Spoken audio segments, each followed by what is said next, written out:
house with a bunch of girls we didn't know. And it turned out to be a really bumpy ride. And that might have been because of who the girls were, but it might have been the house itself. I'll let you be the judge. I moved in before my friend, and even though the bedrooms were really nice, I found that the common rooms that you were share were the most forlorn rooms I had ever seen. Everything that had been left behind by college kids was stacking up. It was dirty, it was spooky. But even worse than that, I discovered that one of the bedrooms had access to the attic. And I found that out the hard way because I'm sitting in this girl's bedroom and the door that I think is the closet door opens and a girl walks out. And I find out that this girl is living in the attic, this unfinished attic on a mattress. Obviously not paying rent, and so we will call her crazy squatter girl. And she was really weird. I mean, she wore makeup that made her very pale. I never really saw her in the daylight, and I did not want to know her. But everybody else was pretty nice, pretty fun. There was no reason why I couldn't have settled happily into this house, but I never did. I just wasn't comfortable. Sometimes I would wake up in the night for no reason, and I'd be genuinely scared, and I wouldn't be able to go back to sleep. And then a couple times I was sitting in the living room and I heard footsteps coming up the basement steps. I mean, I have seen a movie. I know this is bad, okay? So my friend moves in, and it's not very long before she's confiding in me that she's having trouble sleeping. And she's seeing and hearing things she can't explain. And the more we talk to these other girls, all these stories come pouring out about all the weird phenomena they have witnessed in the house. Lights going on and off, the oven coming on, voices, footsteps, the whole thing, okay? So now we're bonding in this stew of rising tension.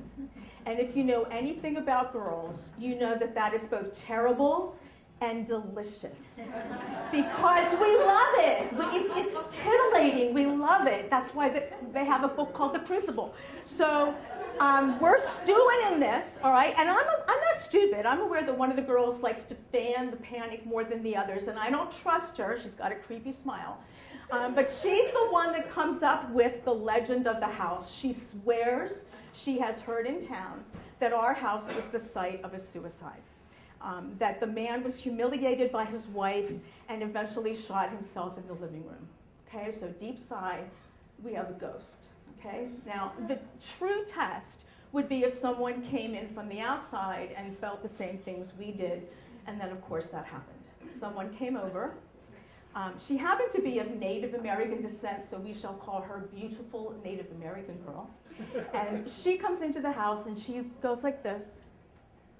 You know you guys have a ghost, right?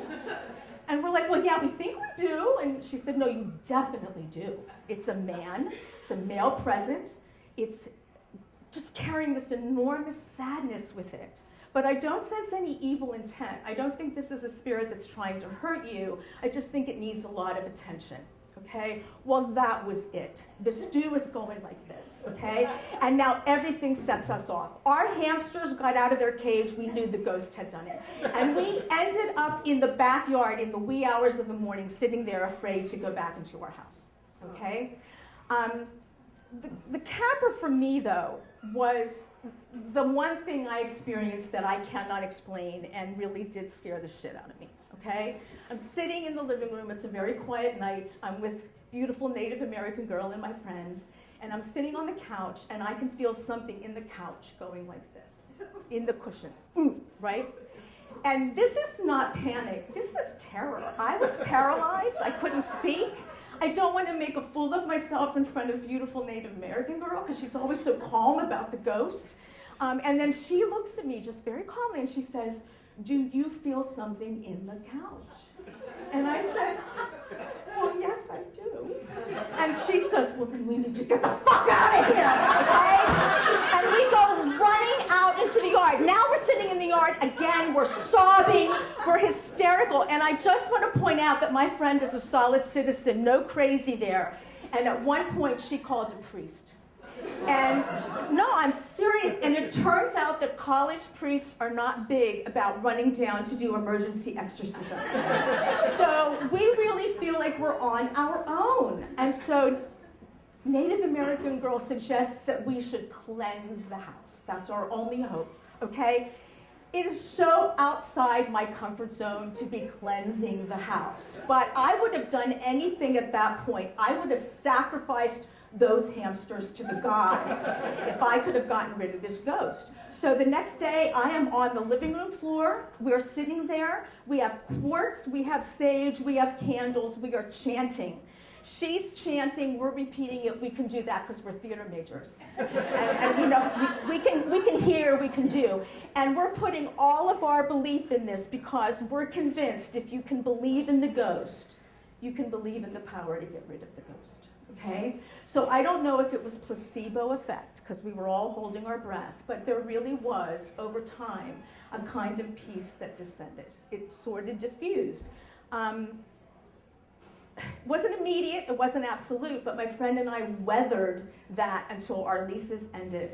We are bonded for life in this experience, and we believe in ghosts.